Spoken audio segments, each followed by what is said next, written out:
dark side of the Force is a pathway to many abilities some consider to be unnatural.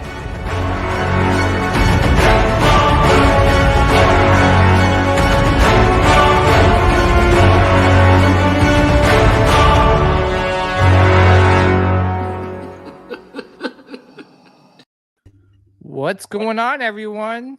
Welcome back to another episode of the Sithcast podcast, a Star Wars podcast where we pretty much talk anything and everything Star Wars. I'm your host for tonight, and PJ, aka the Paradox Nerd. My co-host Sean Solo to the left of me or right of me? Left, right, up, down. Who knows? Yeah. I'm here. I made it. Yeah. We got some special guests tonight. We do have, obviously, one of our favorite ones. We got the Sith Queen herself, Nilda. Nilda, welcome back. Thank you again. What's up? Oh, and I really actually do love the Sith Queen name. I really hope we could get you like some I'm trademarking that name. I know that is such a sick name. We're gonna get like Sithcast t-shirts for ICCC, and then on the back we're just gonna put like Sith Queen in the back of my shirt. But yeah, Nilda, like we just need like an individual like Sith Queen because we're gonna look like a basketball team. We'll just make like our names and numbers. We'll make my logo like a. I told Sean I want Asajj Ventress as mine. Oh yeah, absolutely. And joining us tonight, we do have a super special guest. We got Michael from the ICCC con from Nashville. Michael, glad to have you on. Thanks so much for having me, guys. I really appreciate it, and I love watching too. So thanks very much for having me. Yeah, man. Yeah. We're stoked you're on. Thank you for coming. Hey, I'll make it easy for you. ICC con or ICCC? People like it either way. But it is a mouthful. There's actually a reason why it's a mouthful, man. It stands for Imperial Commissary Collectors Convention.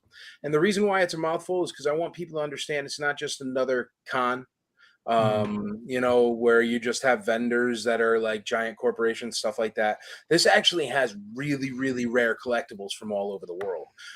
So that's why it is such a mouthful, because you know how we are with nerds. We got a mouthful for every acronym. So that's the way it should be. and it's easy to remember, because even if you can't remember what it stands for, you're like, you know, ICCCC. Yeah, that one. Everyone's that like, one. Yeah, I got it. It'll Google. You'd be surprised, man. It'll Google up to like 7 C's now. Oh, nice. I love it. Well, I was gonna say is that obviously with especially this past ICCC con you know, that just happened. Is it in April, right? April. There's been a lot of buzz coming out of the con. Now there's been a slew of not only Star Wars fans but Star Wars collectors. They're actually looking forward to next year's con. And I think it's well, we got. I'm pumped. Yeah, and myself as well. And I've actually talked to quite a few collectors, and we're actually going to make this like a super huge meetup, like for Star Wars fans and collectors. Because there's one thing that we do the show, the one thing we do the podcast, and everyone watches and listens, but there's another thing when you actually meet face to face. And I think that experience alone is why we do the podcast and why we do the YouTube. And we make a lot of friends. And obviously, you know, the Sith Queen herself and Sean got to hang out with Anthony. Yeah. And all day, every day. AKA BMX Jedi. And you know, they hit it off. And then here we are. Yep. Nilda is on the show with Michael, and we're all just having fun talking Star Wars, talking about collecting. And to be honest, ICCC is such a sleeper right now. In like a year, it's just gonna explode. Oh, it's growing. Seriously, it's growing fast. And that's why I put down the title as a Star Wars fans' dream convention, and it's becoming that. And we'll definitely talk about that a little bit later on, but we definitely want to get to know you, Michael. You know, number one thing that we always ask you know, guests that come on the show is, what are your top 3 Star Wars movies of all time? In order, 3, huh? I'm gonna have to go with Empire Oh, Strikes. it doesn't have to be in order. So, I mean, if you do top 3, I'll just give you top 3 then. Definitely Empire Strikes Back, A New Hope, and Return of the Jedi. I have to do that top 3. It's the first time that they came out with the whole trilogy factor, where it was just a immersive experience like that. And plus, man, it's what I grew up with, and it's what caused this. Now, that being said, I'm not like a lot of Star Wars fans. I actually really, really love every single Star Wars. I even think that The Last Jedi, that gets a lot of heat, I really thought it was a great movie. I didn't think it was a wonderful Star Wars movie. I thought it was a great movie, though. Yeah, no, I hear you. We love you, Michael. But the reason why, like, even TFA and stuff like that, I actually like those a lot too. My wife, I was a huge Star Wars fan since I was a little kid. You know, repeating the lines of Star Wars, collecting the Star Wars figures at the little antique stores, because I'm a 1980 baby. These things weren't really in the stores for me. So we used to collect, a group of friends of mine, when I was a little kid. And my wife never really was a huge Star Wars person. She always let me do what I wanted, but I never got to share it with her. When TFA came out, she got to experience for the first time. And this is the thing I think people forget about Star Wars, because it's every single episode or every single movie isn't for everybody, but it impacts somebody new every single time. Now, she got to sit down at The Force Awakens with her first live opening night Star Wars crowd. And every single one of us have felt that feeling. And it makes you understand the franchise. It makes you feel it. It makes you immersed in it. And it connects you with those characters. So without these new trilogy, not only would there not be still Star Wars for us to talk about, because it would be something in the past that only collectors, you know, like us would talk about, but it also brought on a whole new bunch of people, like my wife, for example, who now has a Jawa focus, who keeps the Jawas keep coming up in Nando. I mean, she's psyched every time she sees a Jawa, and we got Jawas over there. But that's how it happens, you know. And the only way for that to happen is for them to keep making new stuff. That's what I love so much about the new stuff. Everything isn't perfect. Yeah. But, I mean, when we were sitting there 35, 40 years ago going, oh, gee, Return of the Jedi is over. Now what? And then they smacked us in the face with like that Ewoks terrible, whatever it was. And then we got nothing. There was nothing.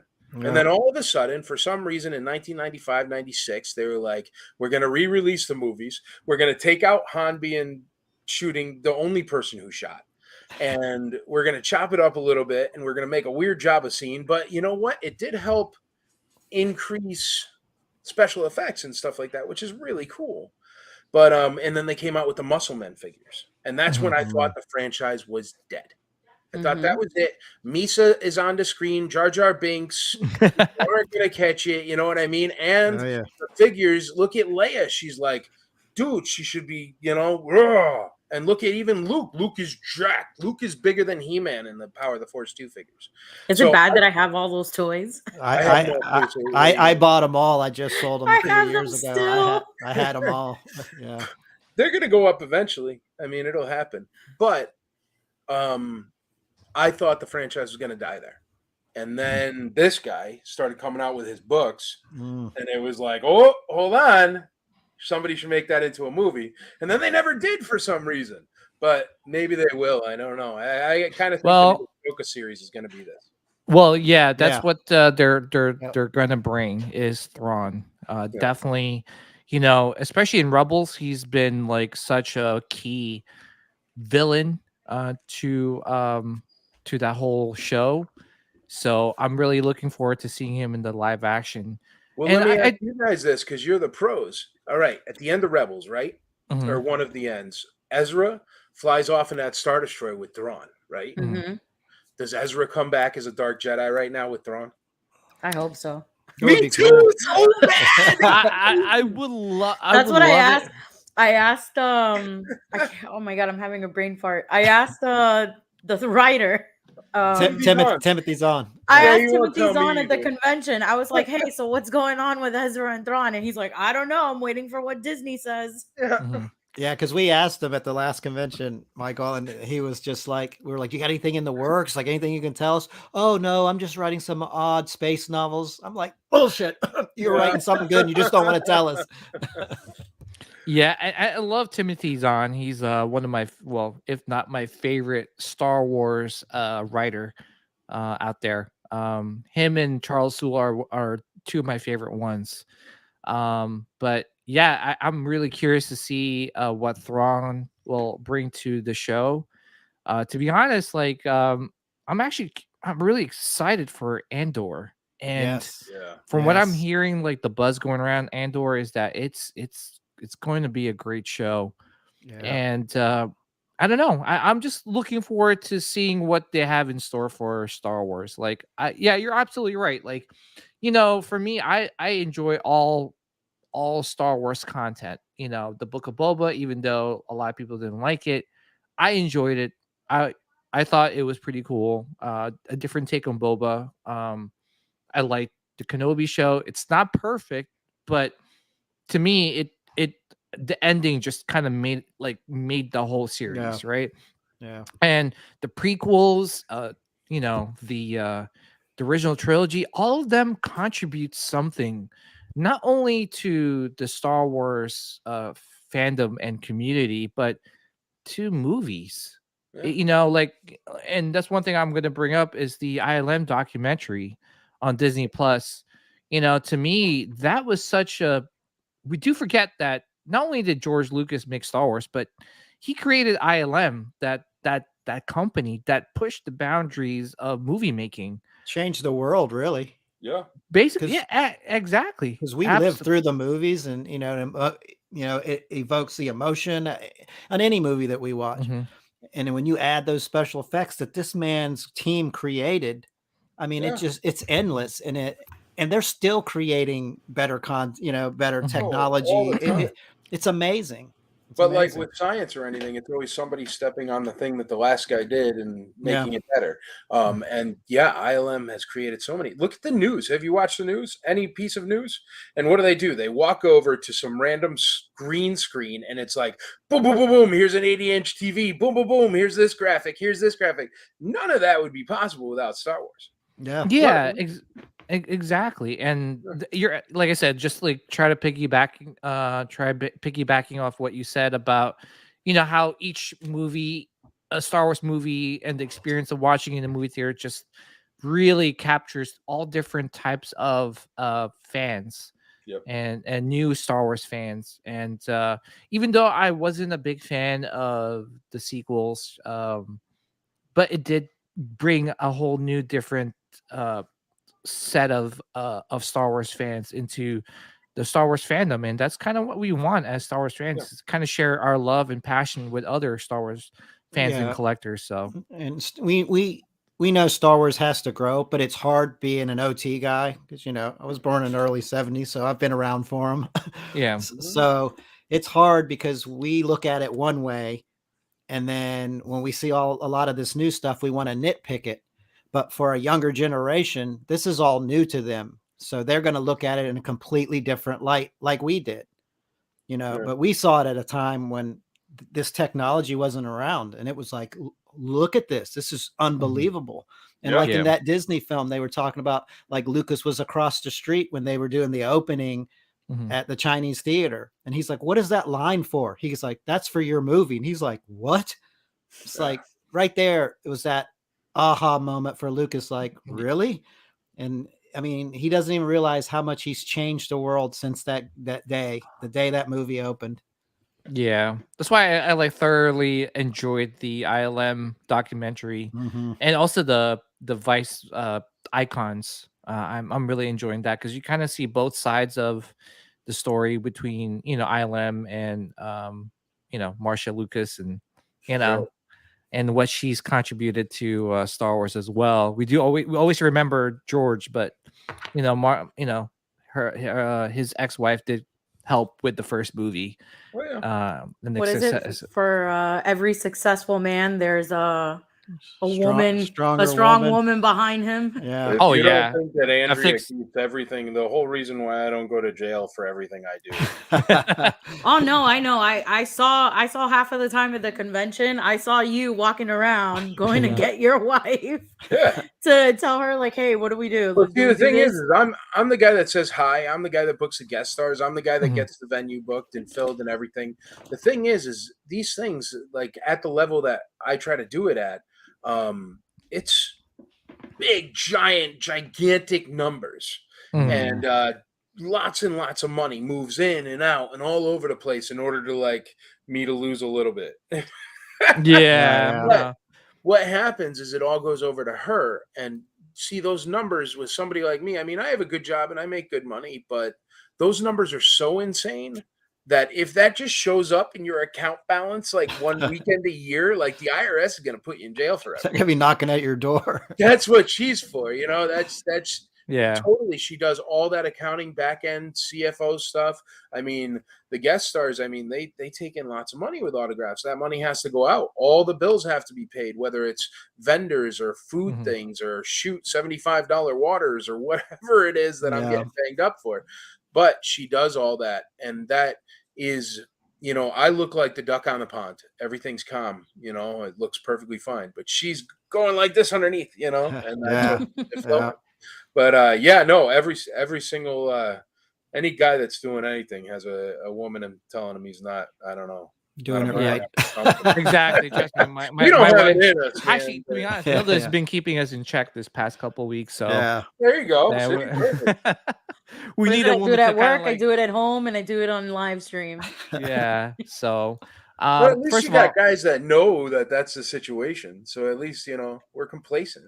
Yeah. Yeah. By the way, these are my live stream hubbies. Yeah. Yes. Well, I was gonna say that's a 6th shirt, by the way. So thanks, man. Yeah. A little bit of Thrawn. Yeah, this was I think 2 years ago, one of the con shirts. It's okay. I got this one last year.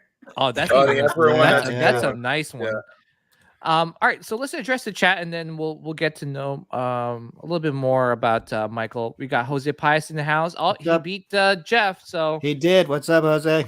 What's up, Jose? Thank you for hopping on. Had to come in a little extra early. Like a Dundee, like a little Dundee award. Something out to Jose because he's always He's always the first one to hear. He's always the first one in the chat, and he missed out last week, so we were giving him hell. Yeah, you get that man some swag. I know. I definitely have to. Actually, Jose, hit me up on Instagram, man. I'll send you something nice. We got Koi Hall in the house. What's up, Koi? We got RMD Collective.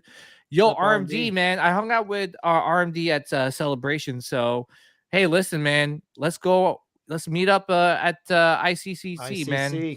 Yeah, let's hang out there because he's a big Star Wars fan. He's been following me for a while. So, I really appreciate RMD. So, do it. Let's hang. Yeah, let's hang out in ICCC, and on top of that, dude, like we got hotels, we got drinks. Well, we'll talk all about that stuff a little bit later.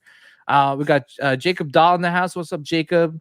We got McFly. What's up, McFly? And Joel E. Banks. What's up, Joel? What's up, Joel? Hey, Joel. Shout out to Joel. He's a new listener and viewer, so he's been super supportive. So I really appreciate it, Joel. All right, so let's actually get to know you a little bit more, Michael. Here we love to talk about obviously Star Wars collecting. So, can you tell us a little bit more about your Star Wars collecting venture and habits? Yeah, sure. Well, when I was a kid, in like Little League baseball, I had a friend. He played third base. I played first base, and his name was Mark Bonagite. And we started doing a thing that used to happen back in the day. I don't know if it happens anymore, but sleepovers, where you go and you play with each other's toys downstairs in a basement, all night long. Yep. And you have blankets in the corner, but you never use them. One of those. And we used to hang out, and he had these Star Wars toys, and they were a little bit before me. And my brother had some Star Wars toys down at my grandma's house. So I got my brother's toys from my grandma's house, and then I could hang out with Mark, and then we played, and it was super duper fun. And then we got more and more friends that were into it as we started getting older. So I used to mow lawns back in the day when you used to get $5 for a half acre, Yeah. But so. And it was like these mowers where it goes, but it's not self-propelled, which people today don't even know that's a thing. But yeah, you used to have to push. And so I used to get those $5, and we used to go to this place. My mother threw mine away. It was me, Mark, Eric, Darren, and John. And we used to always go. My mother threw mine away into Winchester Antiques up in Connecticut. And that's where we're all originally from. And we used to buy the vintage Star Wars toys that people would. It was like the first time it was sold in quote unquote antique stores, but not antique stores. They were only 10, 15 years old at the time, 15 years old. But so we used to buy those, and then we'd compare them, and we'd make these little movies, which I have to find because people want to see them because they were pretty funny. At least I thought so back in the day. And we used to obviously make our own scripts to the next Star Wars movie. And that's how Phil Tippett started. Yeah, there you go, man. I like it. But we used to play with them with the G.I. Joes and stuff like that. And that's when I first started collecting. And then I went to high school, and I found out what beer was, and I played football, and that took over my life for all the way through college, I would say. And all my Star Wars stuff ended up in a closet at my mom's house, and I didn't touch it for years. And then graduated college, went to working, going out, having drinks with the buds, working, doing that thing. Worked for Dell Computers, moved down to Tennessee. Met my wife at a Blockbuster up in Connecticut. That's nice. So, oh my gosh, Blockbuster. She's legit. She can do trivia. And and we moved down here to Tennessee. I got a job with Dell. I worked for them for about a year and a half. I didn't like the gray cubicle thing because I'm kind of a free-minded individual, if you haven't noticed.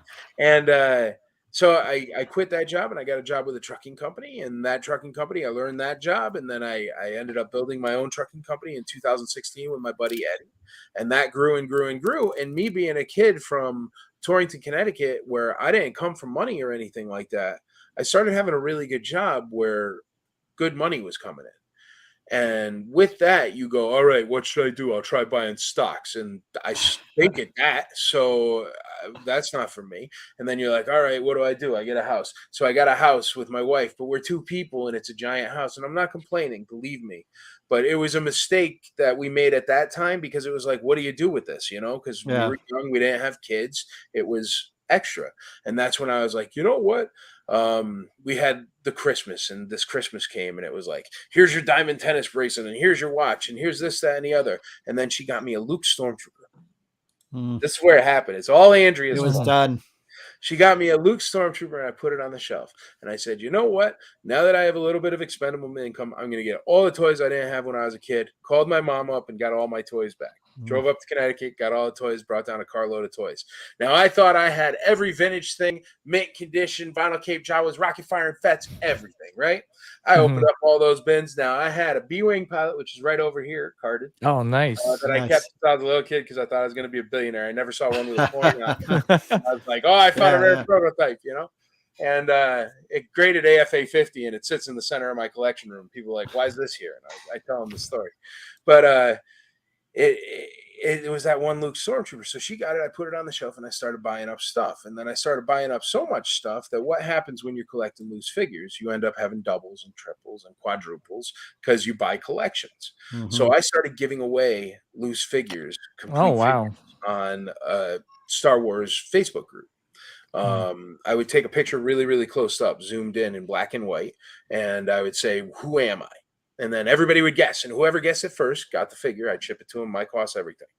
Now, the admins of that page started saying that I was trying to steal people's addresses. Oh, geez. To go rob their collections. This ticked me off so much. I said, you know what? Forget everybody. I'm going to go start my own group. And that's where the IC started. Oh, nice. Now, pretty much everything in my life is because somebody has wronged me or aggravated me or tried to pigeonhole me in some way, and I have come out fighting like a crazy crack-riddled monkey. Like, it's just, I don't like it, And that's even what happened with the con. The way I got into the con, it was because we kept having meetups, and the meetups kept getting bigger, 200, 300, 400 people at a meetup, and I'm renting out a whole bottom of a hotel anyway, and I'm like, why not just try throwing a little bit bigger meetup? And then I went to a big corporate con, and I had a $750 VIP badge around my neck, $750 VIP badge around my wife's neck. I already stood in line for about 45 hours in 2 days waiting to buy their garbage and I'm sitting on a metal folding chair. Well, no, it's the plastic folding chairs, and I'm a big guy, and there's a difference between the plastic and the metal. Metal's good, plastic is garbage. I'm sitting on the plastic folding chair, and there's a tepid water cooler in the corner. My buddy Dave is right here. His buddy is with him. Andrea is with me, and I go, Andrea, I go, this is insane. What are we doing? I go, I just want to leave. This is nuts. And I was so ticked off because the VIP experience wasn't a VIP experience. I was standing in the same line waiting for 5 hours to get my Luke Skywalker autograph, just like everybody else. Yeah. So that frustrated me. And I said, and I'm sitting there with a $37 plate of orange chicken I wouldn't feed my worst enemy, and a $9 Coca-Cola in my hand. And I slammed the Coca-Cola down. I go, I could do this better. I could do it cheaper. I'm just going to do it. I don't even care. We're going to throw one in Tennessee. I got the IC. I'll tell them about it. They're going to come out in droves. So I tell you, sorry to interrupt you, Michael, but yeah. I actually called you last year. I called your number on your website, and you picked the phone up. And you were like, hey, this is very rare. I answer the phone. He's like, hey, I run this thing. And you actually told me that story because I was asking about the VIP experience because we ended up buying the VIP passes. And you told me the whole story about $750. They didn't give you shit. We're like, I couldn't believe it, man. Because you go anywhere nice VIP for that kind of money, and they give you at least, a steak or a drink, two drink coupon. I don't know. Yeah. But they gave you nothing, and it drove me nuts. And so that's why the VIP at ICCCon is so different. It's like free food, free drinks, free pie, free this, free that. You get a free day. Nobody does that. Do you know how much money I hemorrhage because I'm like, listen, nobody else can come to the convention on Friday except for press and VIPs. Yeah. And you get to skip the line. Yeah, and you get to skip all the lines. And it actually works, the line skips. Yeah, seriously, as soon as we hung up from that conversation, I walked over to the computer, 2 VIP tickets. I bought them on the spot. There you go. This is perfect. That's what I always say. I say, hey, listen, whenever anybody asks me, how's the VIP? What did you think? I always like to get opinions from direct. It's awesome. It was great. It's awesome. I had the press pass, but I got my husband the VIP one, and it was... Me and Sean have said it. It was the best experience we've ever had. It's worth it. Yes. And it's not because you're on the show, but I've already told you this from the day I met you, Michael. No, you're wonderful. By far the best so much stuff on Instagram, and I don't know how to do that because I'm old. But it was just, in all honesty, it was the best Star Wars experience I ever had. I was trying so hard the whole entire weekend to just not cry. Because I was just in shock. I got to meet everyone that I've always in my bucket list with not having to wait 10 hours. And everybody was, what we were talking about earlier, the hanging out afterwards. It was nice that, I'm at the bar getting ready to order a beer and, Mike Quinn's right next to me. Yeah. And offering me if I want a Stella, if I want to have a drink with, have a beer with him. And then across from me, it was Anthony Daniels just walking around, and I'm like, this is awesome. They're just hanging out with us. Yeah. We're regular people. Yeah. That tends to happen at this con specifically. I don't know exactly what that magic is that makes it happen, but it is the people hanging out and the guest stars hanging out and feeling comfortable and being taken care of. But I think that's just regular old Southern hospitality that we give them. They're just not used to it. Yeah. So what happens is, yes, stuff like that happens. Like Anthony Daniels laid down in front of all the 501st and took a picture. He never even takes pictures with them.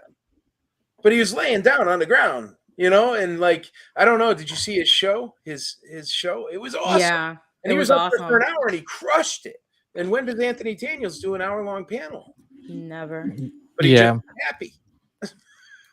Well, I was gonna say is that so I've attended a lot of cons. I've done New York Comic Con. I've done Celebration multiple times. I've done San Diego multiple times, and some of the smaller cons. But the number one thing that always makes the con special is not just you get the cool things. You pay, I don't know, a little. You pay a little bit more than your average retail figure for an exclusive or anything like that. You wait in line. That's all you're doing is waiting in line. But the number one thing I get out of cons that I thoroughly enjoy is hanging out with other Star Wars fans and collectors. And when I spoke to Sean and I spoke to Nilda, that was the number one thing that they mentioned to me, is that like, oh yeah, I was at the bar drinking with, so and so, or just chilling with, Nilda, or chilling with, and so and so was sitting next to me at the bar, and blah, Josh blah, blah. Pence. Josh Pence. Josh Pence. Joey the Padawan collector. Yeah. Joey's a good dude, man. I like Joey. I don't know if you on the IC putting his stuff up, like when he first started getting those. Yeah, he's so energetic. I really like that, man. Dude, me and Joey have been friends for like 2 years. That's cool. And our first time meeting was at the IC, and I'm pretty sure, like, if people saw it in his video, we were both screaming like two little girls when we finally got to meet each other, because it was just weird. Like, we've known each other for 2 years, but to actually see each other face to face at an actual Star Wars convention, it was so much fun. I love it. Yep, that's perfect. I always say that's the best part about this hobby, is it's the only thing on the face of the planet where after the age of 35, you can still make new friends all the time. Yeah, it's awesome. Which is great. That's why we're all here. But that's the one thing that I hear a lot about ICCC, is that, okay, cool, there's Star Wars, there's a lot of Star Wars talent. There's a lot of Star Wars collectors and collectibles and artists, and but the number one thing that I got out of this ICCC, well, the feedback that I got from ICCC was that it was just a chill con where people got to chill. No one was complaining about, oh, I stood 5 hours to get this exclusive, or I stood 5 hours to get this art print. It was very personable. You got big name actors and actresses that came to the show, and not only that, you got to hang out with a lot of cool collectors, Star Wars collectors. And to be honest, like, I'm telling you, like, I'm getting old. Like, I don't want to camp out. I mean, San Diego Comic-Con, I was just there, and people were telling me they were camping out like a whole or 2 nights just to see a panel. I can't pick on that. I think they had 160,000 people. I wouldn't even know what to do with that many people. No, but do you understand? Is that to be honest, that takes, say you have a 4-day pass. Those 2 days, you're just waiting. Yeah. I spent my first day in a VIP line at a certain con with that $750 badge to buy their stuff. Wow. Well, yeah, so I did the Hall H. I did it once because everyone's like talking about, oh, you got to do it. Okay. It was a great experience. I had a lot. Again, number one thing, I got to hang out with fans and a lot of other things. But it was not the ideal situation. I was sleeping on the streets. Like, I felt like a homeless guy, right?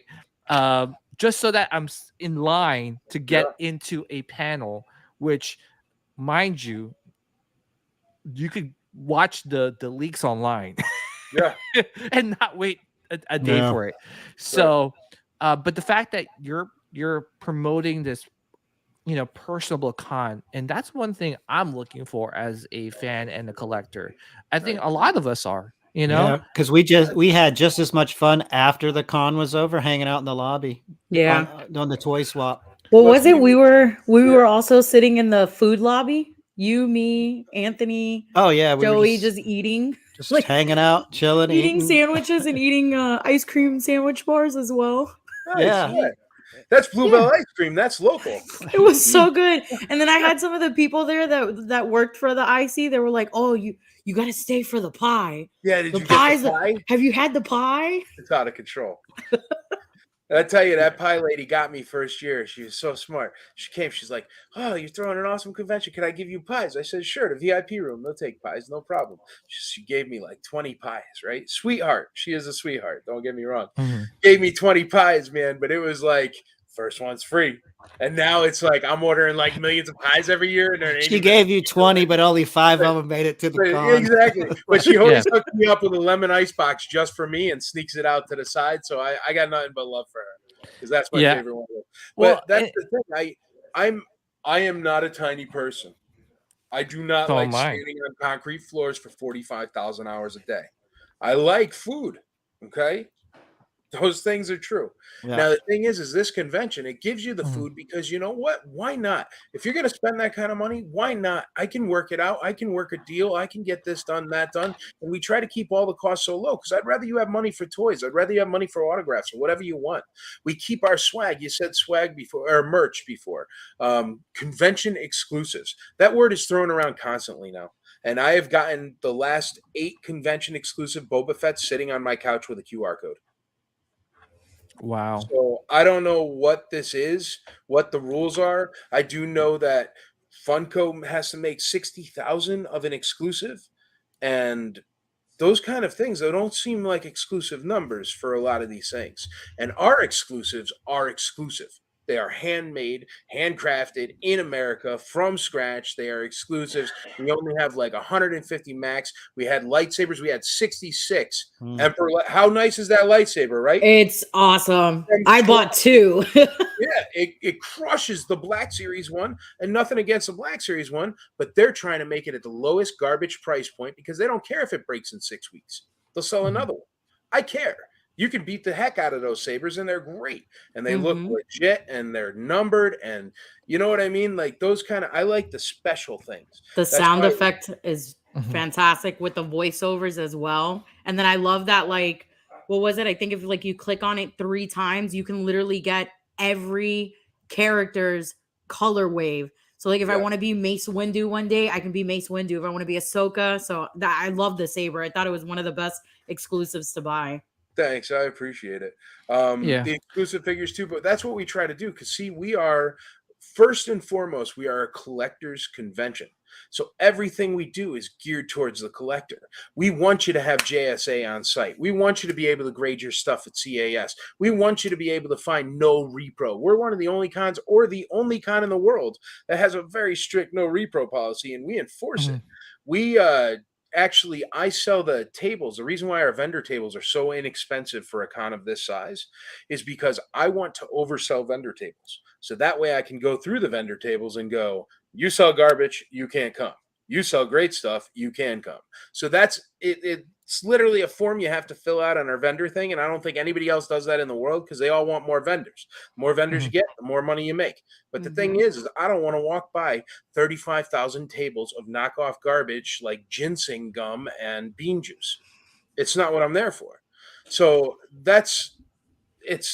and I think that's what causes this thing that you guys feel where you're like, oh, well, it's collectors hanging out together. And I think the reason why is because no matter what table you're at or what section you're at, it's completely immersive. I try to keep everybody together under one roof, or we're going to have shuttles next year, you know, so we're going to be able to shuttle bus people back and forth, and that way you're going to be able to hang out at the hotels. So there's going to be events at the venue.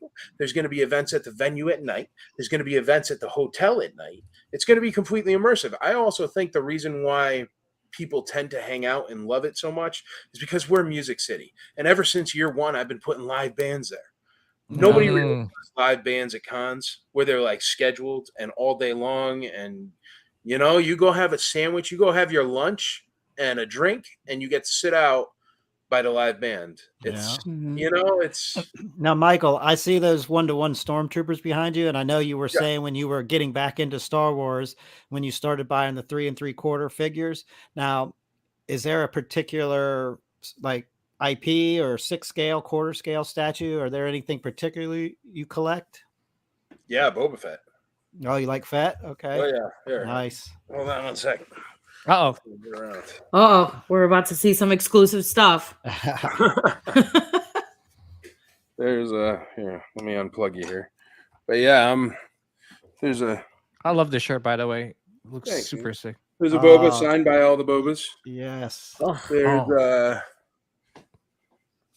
those are all Bobas, vintage.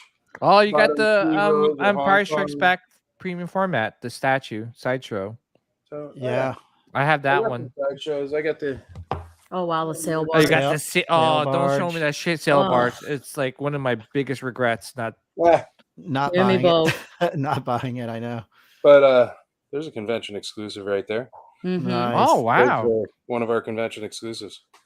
And actually, all of these were sold on site because we have one guy that makes our convention exclusives. But they come out nice. But yeah, no, Boba Fett everywhere, man. I've been into props and stuff like that lately. Wait, you're a Jets fan? Jets, Jets. Yeah, baby. No, it's just so weird because you're from Nashville. I was like, okay. No, I'm from Connecticut originally. Oh, okay. I live in Nashville. Oh, okay. We'll talk after the show. PJ's a Jersey boy. He's like, we're friends now. Yeah. No, I'll tell him later. Oh, you're a Yankee fan too? I am a Yankee fan too. Oh, good. Well, now we get some Yankee stuff at my store, so now we are friends. Now we are friends. That was a present from Jim Swearingen to me. That's cool. Yeah, dude, it was so nice meeting him. Wait, Jeff, you're leaving just because he's a Jets fan? And a Yankees fan? What the? Oh yeah, that's right. Jeff is from New Hampshire, so he might be a Patriots fan. Yeah. And he's got to be Red Sox. Patriots, Red Sox. Yeah, Jeff's. That's definitely. Jeff's in Nashville right now. I shouldn't show Michael. I shouldn't show Michael my tattoo. Yeah, actually, Jeff is going. He's going to ICCC too, right? Yeah, he's already got his room. Him and Jason. So I'm telling you guys, whoever is watching right now, let's make this happen. Let's make some meetups happen. Let's have some drinks. Guys, I told you I'm going to get a party bus. You guys are more than welcome to fly here to Florida. I'll drive us up to Nashville. We'll cause a huge party scene, and then I'll just bring you guys back. You just have to fly back from Florida. Yeah, but she's gonna leave us in Nashville because she's gonna fill our seats up with all her new collectibles. I know she's gonna it's a cheap flight to everywhere because it's Nashville. I can get you to Florida on an airplane with no bags, man, for like $36. Wow. Yeah. All right. So let's actually get to know more. You won't have a tray table, but it's Well, I think we had a question, and we're going to get to know more about the ICCC convention. There was a question back here that was asking about, like, do you have a Pattern One Collector was asking, do you have an insight on the guest speaker or guest actors? Can you tease us something? Maybe no, I won't tease anything yet. Oh, okay, okay, good. I'll tell you, just from running one for so long, the problem is, and I love people, and I think people are very, very smart, but big groups of people are tough to talk to when it's different years. It's come up before. It's really insane. But like if I'm like, oh, well, we're gonna have blah blah blah and blah in 2023, the fact that it's 2022. Half the people will think it happened last year. Half the people will think it happens next year. Half the people will forget. I mean, you've got Thanksgiving, Halloween, Christmas, kids in school right now in between that and this. There's no way to hold the attention of a human for that long. So I never, ever announce before January 1st. Just try to keep it fresh. So so January 2nd, you will start announcing. Probably with like some of the Kenner creators, stuff like that. Yeah. But Awesome. the thing is, you have to really lead up to the show. If I'll be patiently waiting. Well, if you notice, like Celebration, they didn't release their guest stars till like a half a week before, 2 weeks before, I think it was. But that's the corporate model. That's the smart way. You should wait till the last second. That's the way. But the thing is I don't like doing that. I want people to know. But people that know me know it's going to be awesome, especially now that I got an extra 31,000 square feet. But it's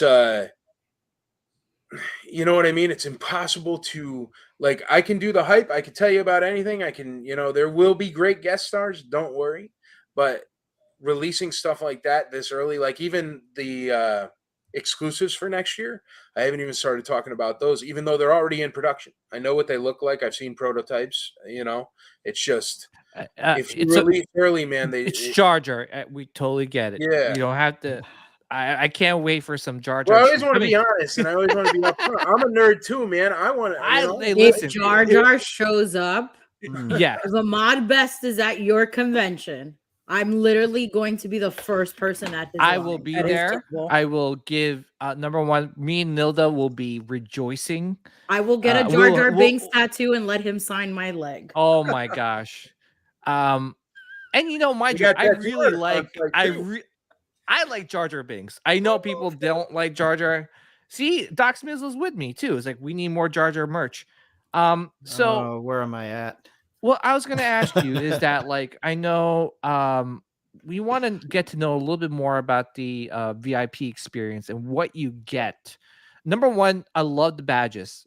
These are the badges that you're going to be getting if you buy the tickets, correct? Different ones. Those are last year's badges. What happens every year, we give the badges to one Star Wars artist. And last year it was Billy Martinez, and you can tell they're all by him, and he does beautiful work. Some of his stuff is beautiful. We had him live painting on stage. He also had a booth there. And the year before we had it was Brent Scotchmer. He flew in from Australia and signed, because they always are there to sign the badges too. And next year we have Leia, son of a gun, I can't grab her last name right now, but the reason why it happened for next year's badge is here. You're never going to believe it. I don't have the right thing. Oh, you know what? I can show you a spoiler here. I'll show you one of next year's badges. Exclusive. Awesome. Thank you. But what she did is she came up to me. She's 10 years old and something like that, but phenomenal artist. I'm not insane. Don't worry. By the way, I do want to mention we do have someone that just bought his tickets. Wheels 305. I know he's coming with me. Oh, nice.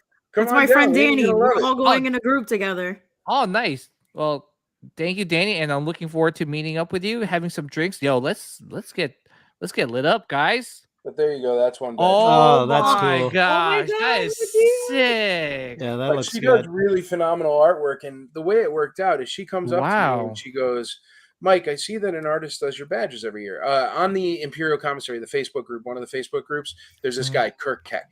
I don't know if you know him. Kirk Keck throws this thing. It's called the Mystery Mail Call.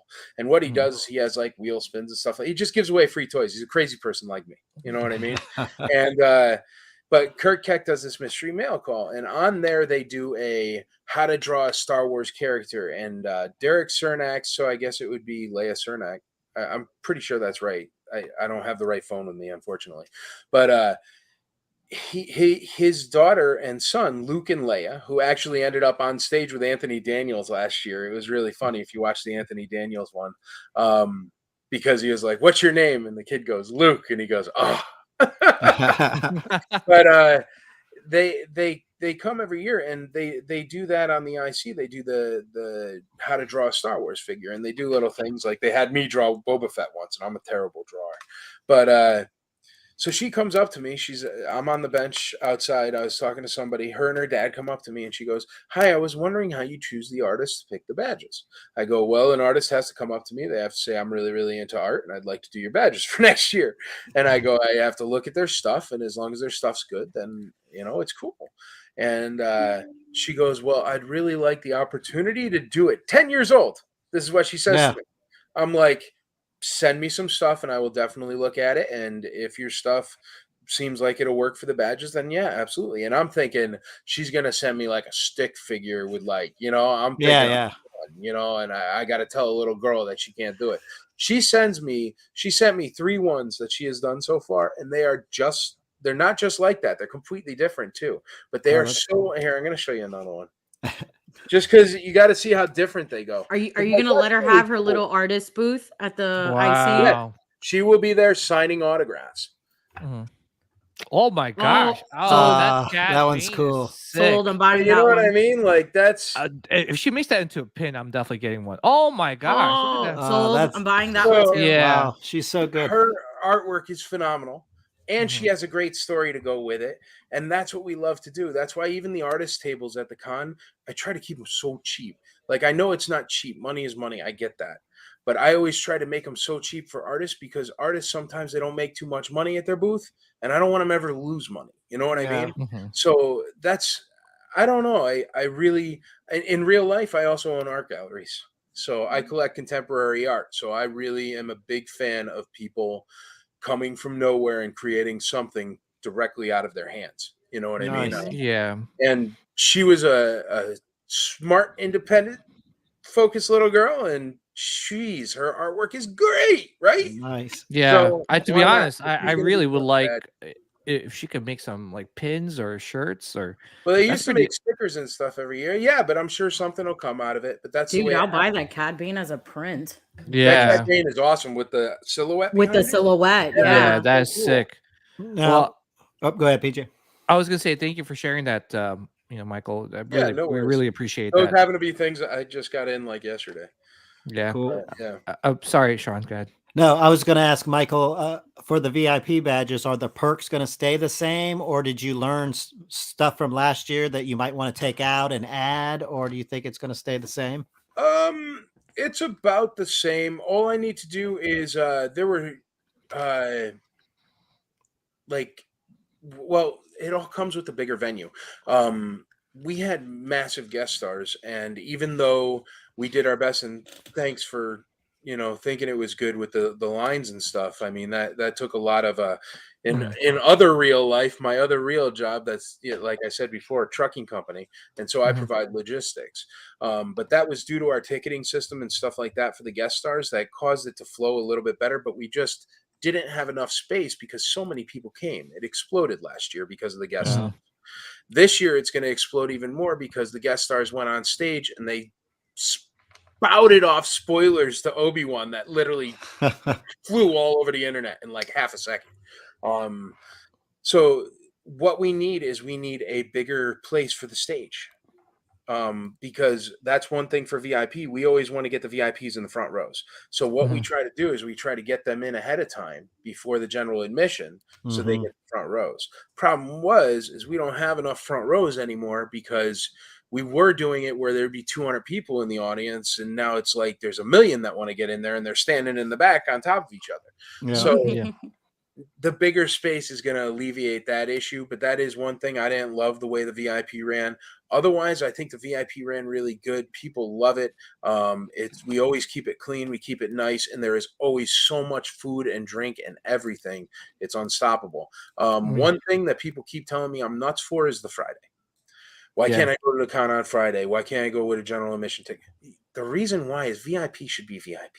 And it is, because that was a big part of me buying that VIP ticket was that Friday. And I was telling everyone, on our show, like before it, I was like, that is one of the main reasons I'm buying it, that I can cut the line and I get in on Friday and I feel like I can get all my autographs out of the way so I can hang out with everyone and buy stuff the rest of the weekend. Kind of get a little bit of that stressful. It's not stressful, but time is valuable. And then if you can get there on Friday and get that stuff out of the way. On Friday, it's so worth it. It's not like usual VIPs where they're like, you get in an hour early, because an hour early, nobody's there anyway. You know what I mean? Yeah. Everybody's still trying to put their booth together. But we give you an entire day before with everything happening. All the movie stars were there, every single one. Yeah. They even did some panels, some exclusive panels and stuff. We had some exclusive swag for VIP days. Wait till you see it this year. The VIP is so nuts. Wait till just when you guys get the VIP ticket in the mail, you give me a call or a text message and be like, holy crap, Mike, you told me 9 months ago this was going to be an insane package. It's insane. Nice. Well, just the package this year is like, oh. Well, I'm all right. So I'm just going to run through this really quick so that the people watching and listening know what they're getting with the VIP. Number one, it's limited to 350 tickets only. So you get in on Friday, like Michael said. You get in a day early, and general admission does not get in on that Friday. It's open from noon to 6, so pretty much the VIPs have pretty much access to the whole convention to themselves, right? Yes, along with some whole convention. Yeah, and access all 3 days, and you get to go in early on Saturday and Sunday, like an hour early. Yep. You get exclusive VIP access to guest stars on Friday, exclusive VIP access to the vendors on Friday. You get to meet international panels, creators, the staff, super collectors, VIP lounge. Also, there's a VIP lounge with free snacks, soft drinks, water, and ice cream. You got catered lunch on Saturday and Sunday. Oh my gosh. And we're still more. Secure backdrop. 5 autograph photo op line skip. So you can skip the line 5 times. You get reserved seating at sections at panels. And you also get a VIP exclusive swag item that will ship with the badges. So obviously the autographs, photo ops are all sold separately, but I'm looking at this thing, Michael, and holy moly, that's a lot. And can I tell you something really quick before we have you chime in? So I ran a booth for in San Diego Comic-Con. Actually, I helped set up. I was representing Queen Studios, and I got to get in probably. So the conventions opened up at 9:30, and I got to go in around 7:45. And let me tell you, getting in the convention early really does help you look around. There's no lines. Oh, well, trust me, I didn't get a chance to do that. I actually had to go straight to work.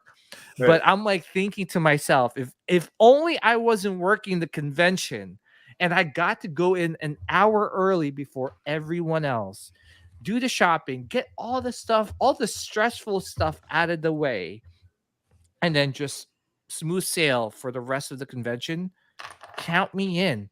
And I'm so happy that you're offering that option to people that that want that option, that don't want that stress of running to the first panel, or running to get the exclusive, or running to go get in line for the photo ops or autograph. So and on top of that, you reward them with food, swag, ice cream. Was it what else is there? Pie. Holy moly. And then on top of that, dude, that's just a lot of good stuff, man. And I'm so happy. Man, those sandwich wraps from what was it, Saturday, were great. Yeah, those are going to be all changed because it's going to be better. I'm getting hungry right now. I didn't love the food capabilities of last year's con, but that's because it was a Sheraton and there's rules, and you just wait. I mean, it was nice. So thank you very much. I'm glad you liked the wraps, but it was definitely something that kind of grated on me. It wasn't. I want it to be like, here's your giant pile of pork, and now we're talking. Like little Tennessee barbecue. I don't know. I'm not really that much of a rap guy. I don't know. I like grinder rolls, Yeah. Well, and that's the thing too, is that I've seen other packages before, not to name the convention of the packages that I was kind of disappointed in, but this is seems like you get your money's worth. And I was gonna say, Nilda and Sean, you guys, can you share your experience with the Jedi or not Jedi, the VIP access? The Jedi experience. Yeah.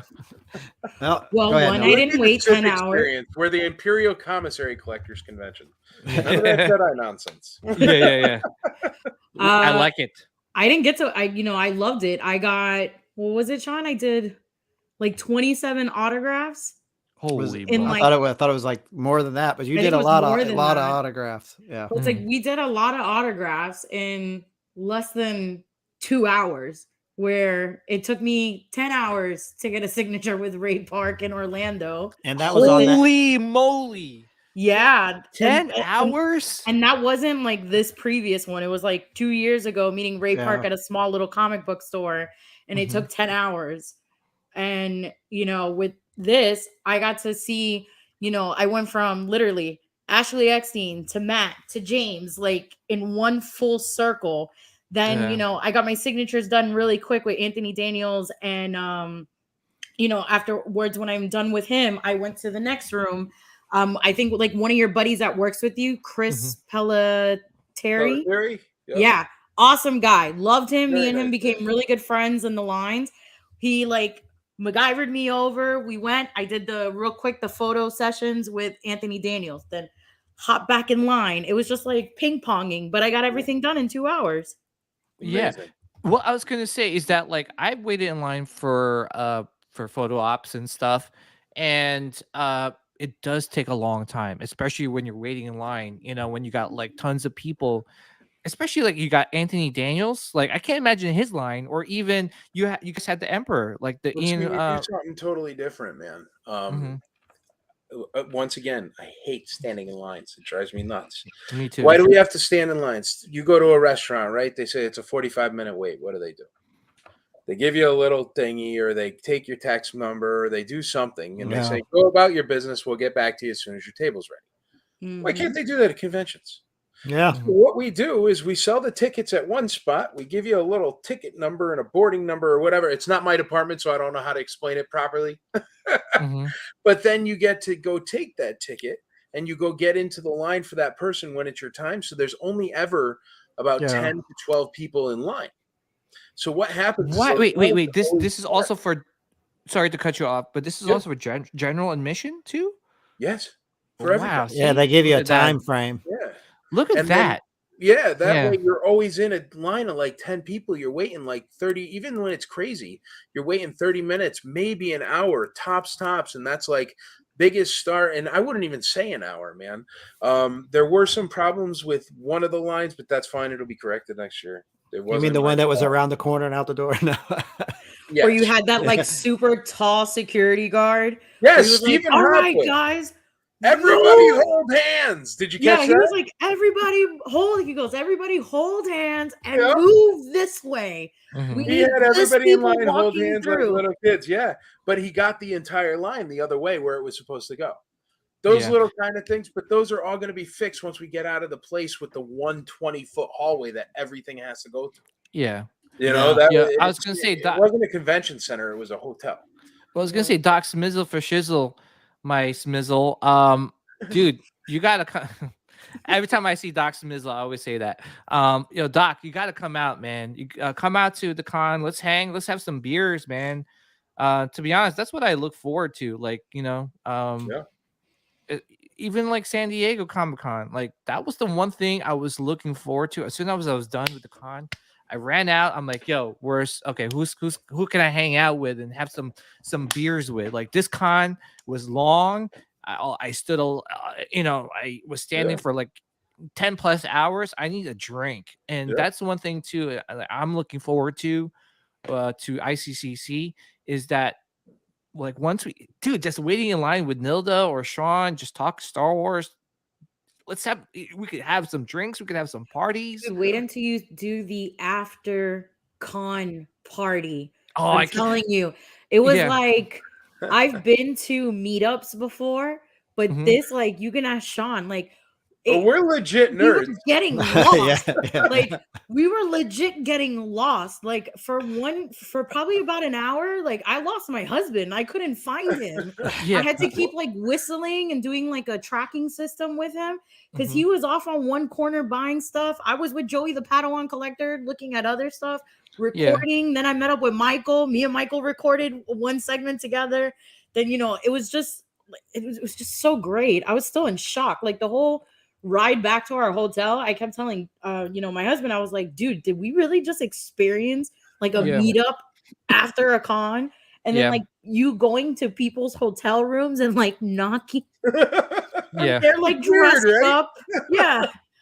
Me and Sean kept saying that we were gonna do like a secret passcode for the hotel rooms.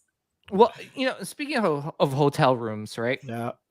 Number one thing too is that I know that I heard there was a lot of like toy swaps too, right? I'm thinking because I'm a Hot Toys collector. So I mean, yes, I see a lot of people do like vintage toys and other toy swaps as well, but I haven't seen a Hot Toy swap. There was Josh Pence was doing it. Yeah, so Josh Pence had a ton of them, didn't he? Yeah. He brought a whole bunch of them. So I'm thinking too, there was that other guy there, Mikovic or something. He has a distributorship. Yes. But he had a bunch of them too. Yeah, I say we do like a nice like one night, like let's do like some Hot Toy swaps, I'll trade you a Force Order Stormtrooper for your Dark Side Anakin. No, I was kidding. No, well, do it up, man. If there's certain things that you like to collect, grab your group of collectors that likes to collect those things. And like I was telling you guys before, we have 4 host hotels this year. Yeah. And those 4 host hotels, we're renting out the entire thing. So we have the meeting places as well. Now, those 4 hotels you see right there, they're all within 0.3 of a mile of each other. Anybody can walk them, even me. Yeah. So everybody can hang out together. At the Hilton Garden Inn, that's going to be the party hotel and the collector's hotel and the sales hotel. So that's where you find that one. Hold on one second. So the Hilton Garden Inn, that's the party hotel, right? Yeah, it's more like the collectibles, the room sales, all that stuff that you guys were just talking about. That stuff will be there. Okay, that's this right here, the Hilton Garden. It's called Collector's Haven. Yep. So that's awesome that you dedicate a hotel. Nice, well, there will also be music there, so there will be live music. Should be most of the nights. We're also trying to squeeze in some food trucks. So we have different kinds of food that'll come to the hotels for you guys late night. Dude, I know what it's like to drink till 3 a.m. and not have a delicious cheeseburger sandwich or something. Sick, dude. I'm liking this. I'm liking this convention because can I tell you? Again, like just going back to my experience in the past con, obviously it's just fresh in my memory because it was only 3 weeks ago. The one thing I was like kind of like disappointed in was like the amount of food that was near my hotel. Yeah. Yes, I did have a bar downstairs, but they closed the kitchen at 10. And mind you, like at 10:30, I'm hungry after a convention. So I'm glad that you're doing food trucks. Yeah, dude, this is Nashville, Tennessee. Now, I'm not guaranteeing the food trucks at the hotels. I have to see what kind of food trucks need as far as the amount of people that walk through a food truck. We're going to work it out for the convention center as well. But also, this is in Mount Juliet, Tennessee, these hotels. It's a beautiful suburb of Nashville. It's very, very close. But it also has hundreds of beautiful restaurants right near it that are all brand new. Like there's a Buffalo Wild Wings within walking distance. There's 2 liquor stores that are very, very nice within walking distance. You just sold out all your VIP tickets. Yeah. In the Hilton Garden Inn, there's actually a really killer Italian restaurant that there's like a legit random Italian lady that like moved here and just like runs that restaurant, and it's phenomenal. But those kind of things, and there's even a movie theater, an AMC, directly across the way, like a big one. So how I mean, if you want to far catch from a the airport is it? Sorry, Mount Juliet, 15 minutes. 15 minutes from the airport. Oh, okay. You just get in an Uber or whatever, ride share or whatever. Once you get to the hotels, I'm going to take care of you completely. As long as you have your ICC Con badge, it's also going to give you access to the. I'm doing shuttles. So there's going to be shuttles everywhere. There's going to be shuttles back and forth to the venue. If we have an event that's separate, like say there's a certain bar that we rent out, or go over to the IC toy store where Andrea's toy store or something like that. Or but we'll have buses that go back and forth. So you want to go back to the hotel room, drop off your bags, no problem. Hop on the bus. You could be drinking beers all day. You don't got to worry about it. Somebody else is driving. And then you can go back and forth. And then at 7:00 at night, those buses are going to bring you back and forth to downtown till midnight. So you can go party in Nashville with no traffic, no parking, no overhead. We will dump you downtown and pick you up. But if you miss that bus at 11:45, you're on your own. Now, how far? I was like, PJ, you're ready for Sean and Joey to be our babysitters? I know. Yeah, designated. I'm my butt off. I'm designated driver.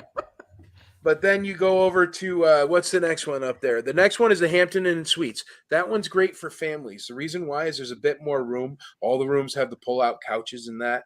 And it also has a nice indoor pool. It's also right down the back stairs of that hotel is the Buffalo Wild Wings. But it also does not have a hotel bar. Now, I know there's some people that don't like to drink. I know there's some people that don't like to party till 3 a.m. I know there's some people that enjoy going to bed. To tell you the truth, if I was going to this convention, that's the hotel I'd stay at because I like to go to sleep at 10 o'clock at night. You know what I mean? If I'm up till 11, it's a miracle. If I'm up till 1 o'clock, 2 o'clock in the morning, it better be with people I haven't seen in 10,000 years and they suckered me into it and I don't have my own car. But that's more the kind of hotel for me where it'll be calmer at 10 o'clock at night. But it's 0.3 of a mile from all the other ones. So if you still want to party but be off-site, that's a good option. The next one is the Courtyard by Marriott, but it is a really nice, brand new Courtyard. Beautiful, high-end drinks, snacks, stuff like that. It's what I would call frou-frou. It's where Sinatra would stay if he was going to stay here. If you like having cigars out on the patio, the nice indoor pool. But see those rooms right there? Go back one picture. Yeah, look at that drink. How frou-frou is that? Oh, my gosh. Holy moly. Not the patio, but see that meeting room? Yeah, sorry. It automatically just shifts. Yeah, so those are what I'm talking about. If people want to do meetups and stuff like that, or they want to bring their groups or their clubs and have a meetup at night, we can set up those meeting rooms as well. Nice. That'll also allow us to. But see, that's what I was talking about with man. you The guys, hotel, the rooms are nice. Yeah. The rooms are nice. Michael, that's a good question. Is your shuttles handicap accessible? Most probably. I'm still booking shuttles. It's still a year out. Okay. I'm trying. Worst case scenario, we'll figure out something. Usually folks that require handicap accessible shuttles and stuff like that tend to come with their own van or transportation anyway. So we're trying, but we're seeing what is on offer. If they exist, sure, I'm happy to do it. I know they exist for public transportation downtown, but those are like $1 billion buses. I don't have a contract with Davidson County. Okay, we have another question from Doc Smizzle. He was saying, like, is there any barbecues nearby? Yeah, it's Tennessee, man. He's like everywhere. He's like, just walk out the hotel. Cat without hitting a barbecue. Dude, all you have to do is go downtown, and every bar that's there is all barbecue. Yeah, when you don't go downtown for barbecue. Be like a real Tennessean, because that stuff is tourist barbecue. Yeah, when you check in, they give you a room key and a barbecue sandwich. Here you go. Man. Off you go. This is Tennessee, man. We do pig, we do sweet tea, we do pie. That's what we do. Oh my gosh, I am so I want hungry. I want the local I want the local, food places when we go there, Mike. Oh yeah. You gotta give them to me. Oh yeah. You need the hot chicken. Everybody wants a hot chicken when they come, but to tell you the truth, I want some Nashville freaking spicy chicken, man. Nashville hot chicken, man. Prince's, stuff like that. But yes, there's also nice bars near this. There's also nice restaurants near this. There's also plenty of barbecue, but there's also other things that people like what is it? Blue Coast Burrito and Mongolian Grill, and you know what I mean? Some more stable chain things. There's Corey's Hot Dog House, which right across the street from this place is a giant mall with like 50 different stores and stuff, like from all these hotels. So I mean, there's lots of stuff to do there too. Dude, I'm not buying anything until the ICC. I'm not shopping for any toys for the rest of the year until the ICC. You gotta go into like the you ain't got the lie. What's that bookstore? I always go into it because it's like sometimes they got good Legos. What is it?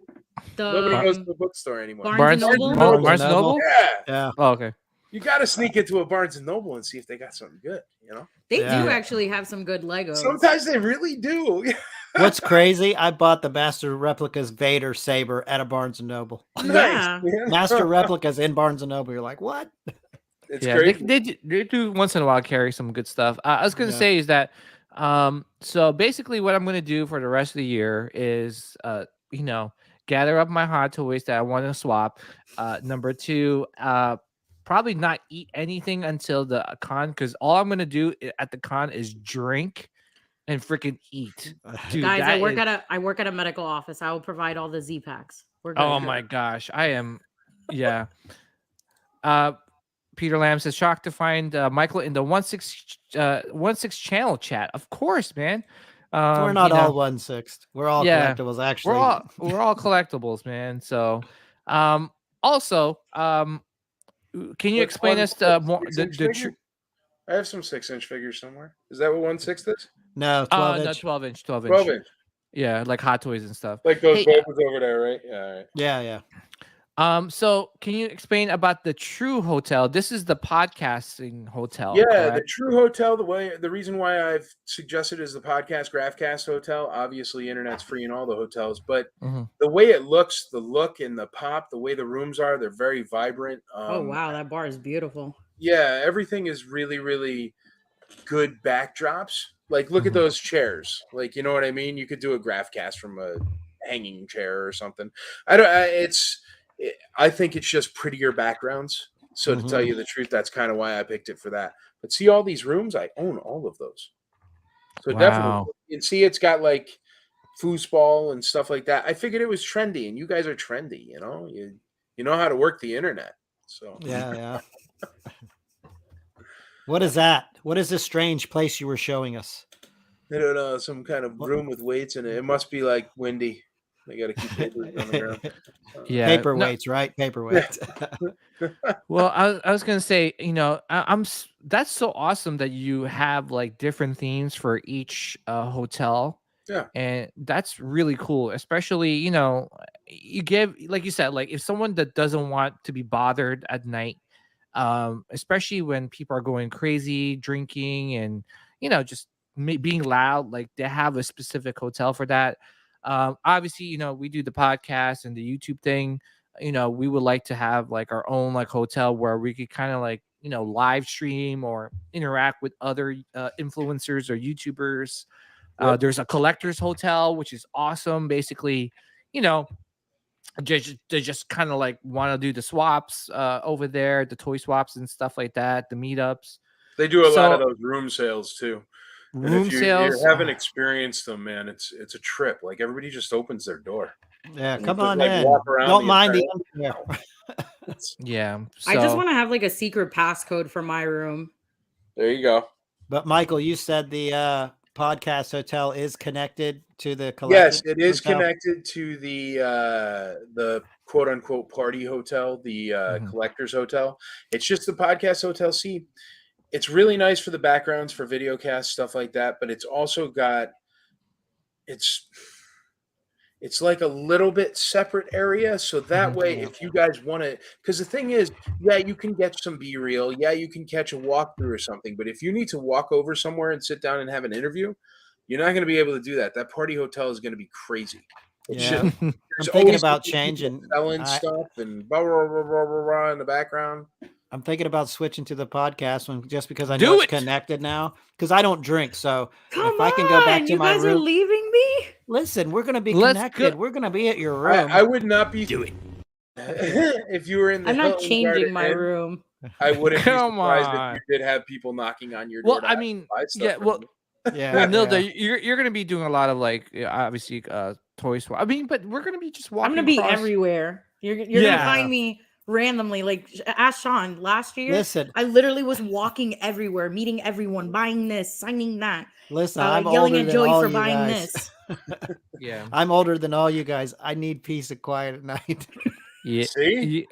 Yeah. That's why there's a hotel for everybody, man. And I don't drink, so I'm like, okay, I definitely need peace and quiet. But I like to go hang out and be involved in it. But when it's my time, I'm like, I just want to go back to my room and chill. So I agree. I am going to. We also have the whole other option. If you want to swap out that party bus for a souped-up RV, we're going to finally have RV parking back.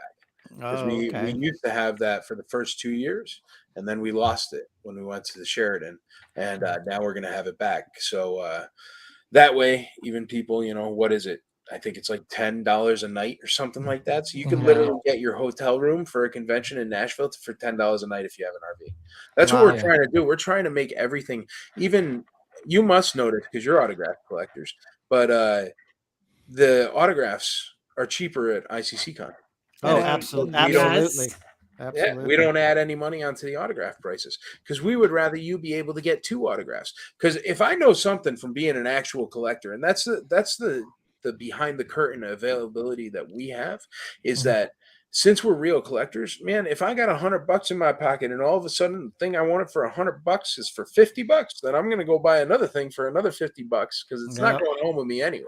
So I'd rather you guys be able to get 2 autographs instead of 1, because then 2 people are happy, 3 people are happy. You're happy, and the 2 people that got signed their autograph are happy. So isn't that better than 1 person being happy and 1 person just not? That was. Oh, sorry. No, go ahead. Go ahead, Nilda. No, I was saying that was one of the things about the convention that I absolutely loved the most. That the prices were very fair when it came to the autographs, the photo ops, even just buying like toys out there too. Everything was completely fair as opposed to like other conventions I've been to. And, it's crazy. The prices that were at IC, I saw the same celebrities at other conventions, and those were $200 more than what it was at IC. So that was one of my favorite things about this convention. Well, if you're ever wondering when you're looking at those numbers, whatever the difference is between my price and their price is how much they're adding on just to bang you up because they're a corporation. Yeah. And you know, that's one thing too, is that like, you know, having the extra money, you know, allows you to meet the other talent that you've always, or other celebrity that you've always wanted to meet in person. Because how often do you get a chance to meet these people? You know, once a year, maybe. And that, can you imagine? You're like, oh man, there's Ashley Eckstein and so is there. I could only do Ashley this year. I don't have the money to do the other talent. Mm-hmm. How I mean, how much does that suck? You know? Yeah. It's tough. I mean, these things are expensive. It's just the nature of what we do. Whether it's a collectible or an autograph, they cost good amounts of money. And whenever we can keep that cost down just a little bit, man, and that's what we do. We have actually, even though everything on the planet is more expensive than it was last year, every single thing that we have or we are doing is less or exactly the same price. VIP exactly the same price. Tables exactly the same price. Hotels are cheaper. And hopefully gas will be cheaper by then. Hopefully, but you won't have to worry about it as long as you got your badge. I'm paying for gas. You see what the fuel surcharge looks like. Oh, shit. It's like a whole other page on the sheet. Yeah. Well, I was going to say, what other convention that, number one, this is strictly mostly Star Wars stuff, correct? All right. I try to do everything. The problem is I'm a massive Star Wars nerd. So my connections are in Star Wars. It's Star Wars. The things I want are Star Wars. It's a very, very Star Wars centered con. But we do have things from everywhere else. We've had Power Rangers. We've had Captain Kirk. Shoot. Captain Kirk was my headliner year one, you know? I mean, oh, wow. We do go all over the place. Yeah, that's awesome. But I just... Sean, what was the guy that you met from Daredevil? Great story. Jeffrey Cantor, right? Yeah. Super awesome guy. So I got to talk to him a bit, you know, and he's like, I was like, man, how's everything going? You know, he's like, oh man, it's going great. He goes, but I feel out of place that I'm the only Marvel guy in a Star Wars convention. I was like, yeah, but aren't you having so much fun? Here's the thing with Jeffrey Cantor. What happened is 2 years ago, it was the pandemic con. It was dead center of the pandemic. I'm like, forget it. We'll do it. I'll just buy everybody masks. And it totally worked out, knock on wood. But what happened is Jeffrey came down that year, right? And him and Steven Constantino in my house band, Mize in the Drive, hit it off. So they started up their own band, the Con Men. Yep. And they actually play live music at the con. Yep. So Jeffrey Cantor, even though it was a little bit weird to have the random Daredevil guy, but I also would have more Daredevil guys if they reached out to me. The thing is my connections are Star Wars. Yeah. Because we watched Jeffrey and was it Constantine, the Gamorrean How cool Guard? Was that? Yeah, so we watched the Gamorrean Guard to do the yak face. Yeah. Yeah, they were out playing in their band. So we hung out there and listened to them for a little bit. It was cool. But where else can you go and the actual guest stars decide that they want to start their own band? They got shirts just hanging and out. Yeah, they're just hanging out, playing music, drinking. Well, was it Guy Gilchrist was there too? Guy Gilchrist, how nice and is he? He was awesome. He drew a Kermit the Frog Jedi on my shirt. He's awesome. Yeah. I love Guy Gilchrist. Well, I was going to say, you know, John Pomeroy. How cool is he? Secret and Nim also made Littlefoot, Land Before Time. Well, I was going to say Jeffrey Cantor, like, you know, the fact that he's at that con, and guess what? You guys got to meet him, and they just signed a 18-episode Daredevil season. Yeah, they did. You know he's going to be in that. You know, as a matter of fact, here I series. can spoil that, but he's coming back next year, and that's because we have the band. Yeah. Oh wow. Yeah. Yeah, there you go. So I asked her out of me anyway, but don't make it official announcement because it'll just be a hassle until 2000. I did ask him about Daredevil, and he was trying to like be coy with me, but he was like, he goes, put it this way: Disney started up their own production company named, I can't remember, but it was very subliminal Daredevilish. I can't remember the name, but he told me that, and he goes, yeah, there's a, you know, he's optimistic.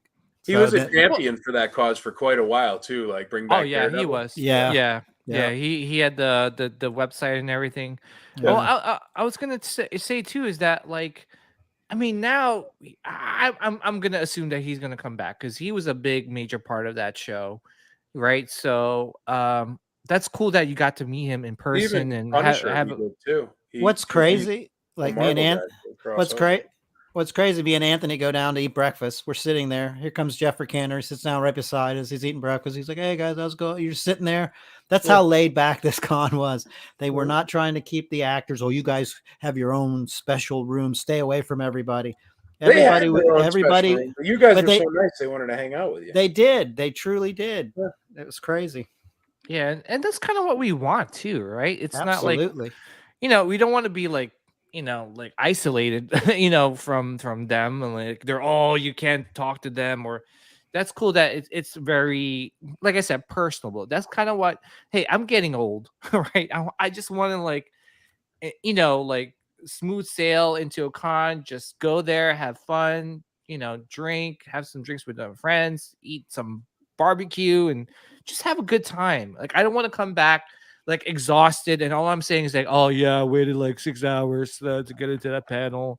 No, or I waited like 10 hours waiting in line. You will be exhausted from not sleeping for 3 days, but I can't help that. There's always something going on.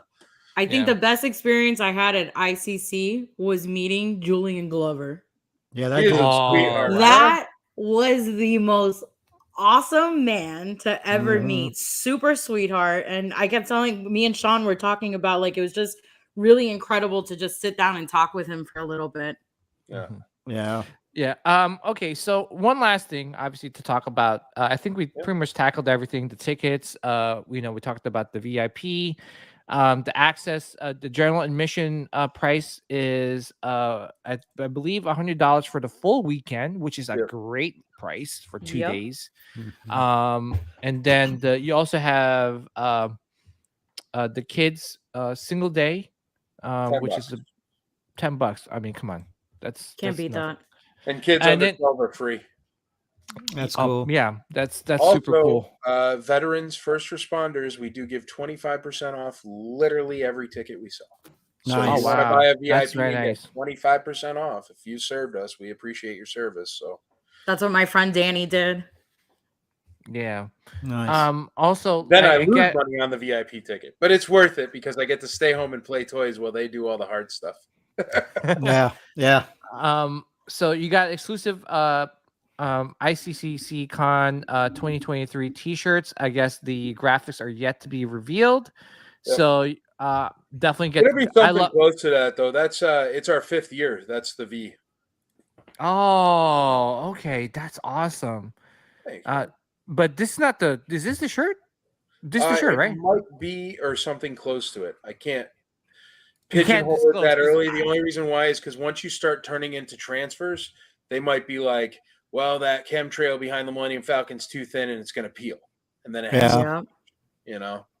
So because I want like that shirt that you have. You could still get these, the old shirts. Because see, the thing is in order to keep the costs down, because you're not going to pay $38 a shirt at my con. In order to keep the costs down, I have to buy lots of the transfers. So I keep them you can get whatever, and we print them on site. So it's like, because I don't know, you remember like going back in the day, if you ever been to Florida and you go into like the t-shirt thing and you pick out my hometown from is it nice? Yeah, I live in Myrtle Beach, South Carolina. So we're awesome. Yeah. So it's iron. So you got those stores still? Oh yeah. Where you walk in and they got all the transfers, and you like that one, and then they make it for you on your shirt.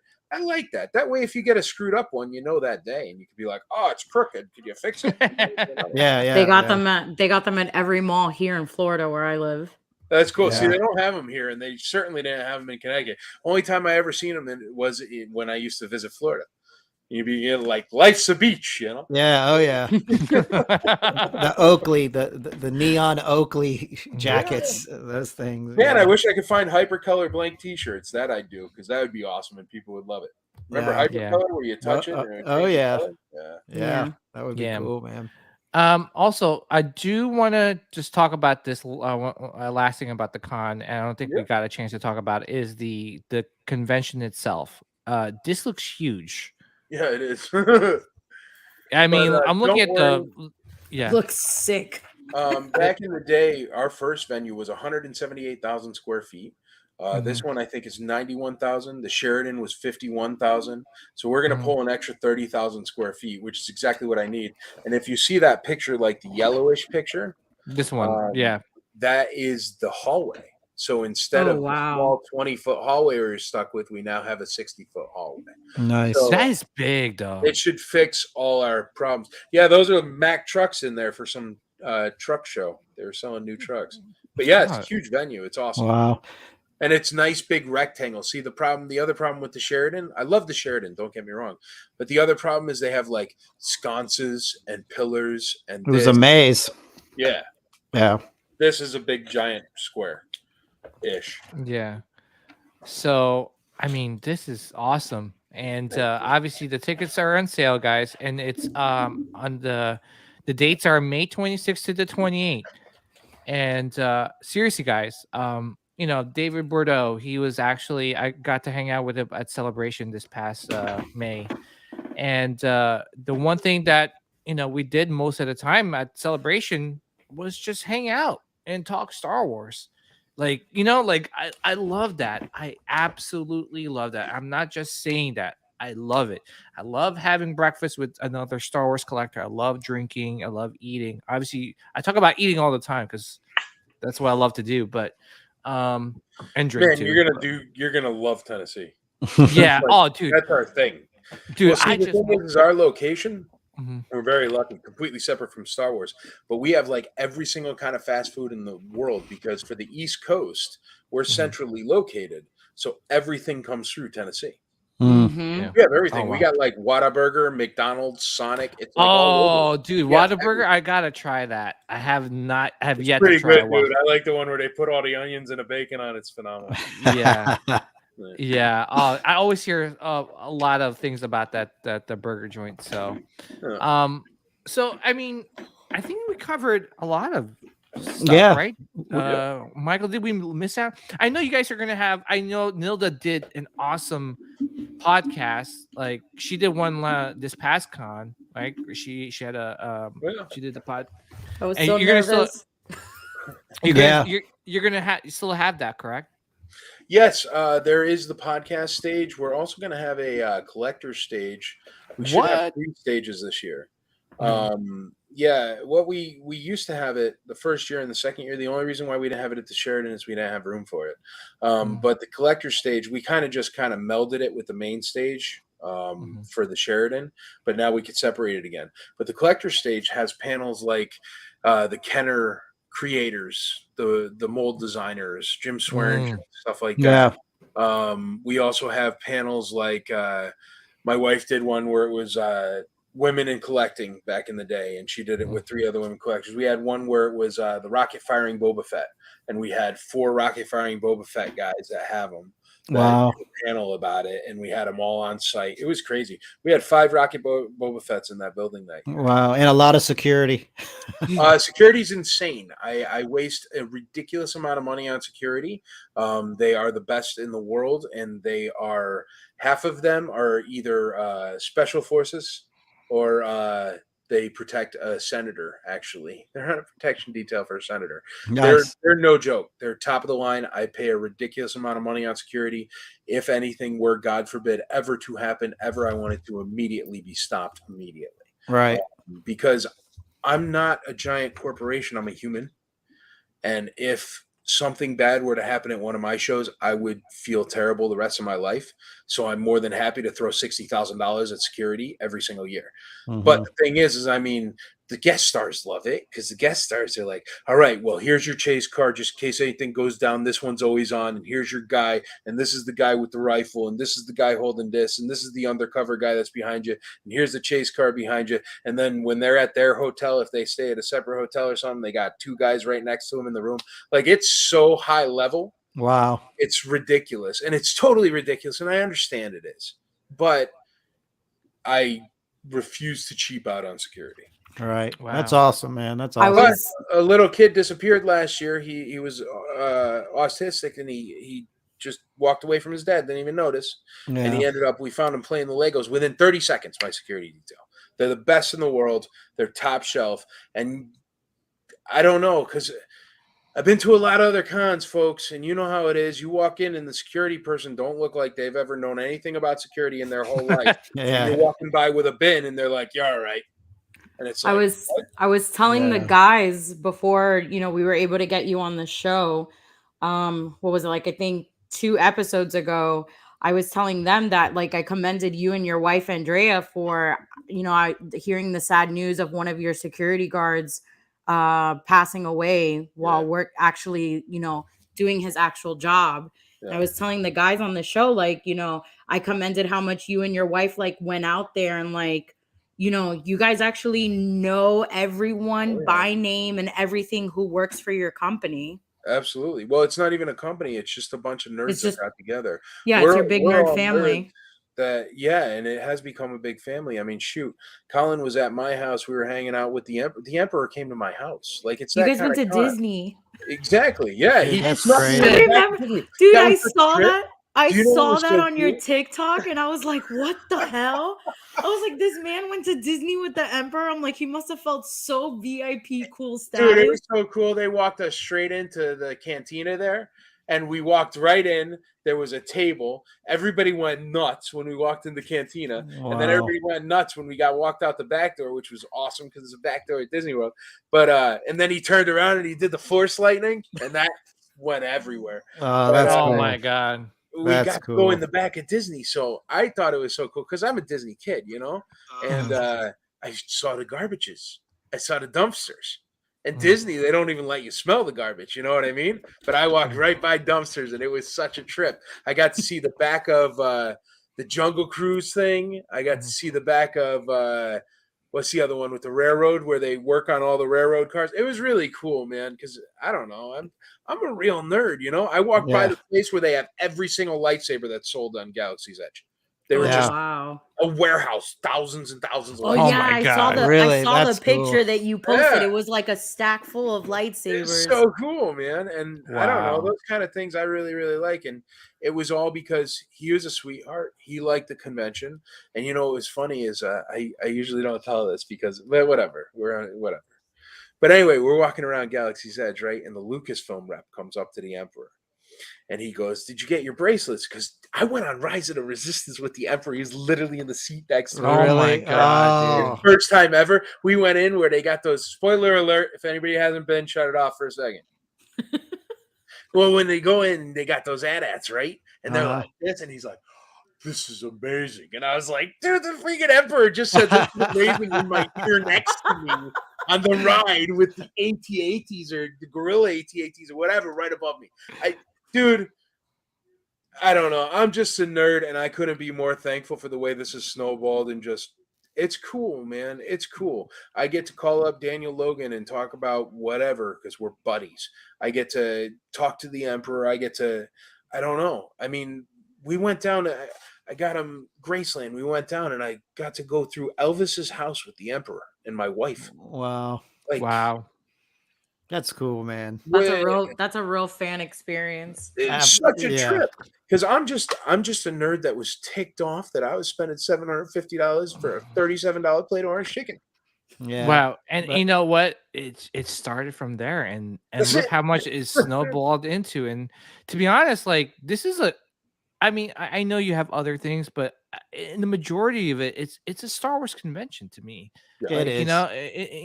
And just by hearing Sean and Nilda's experience, it is like a Star Wars convention. And that's something like we as fans don't really get to experience a lot, right?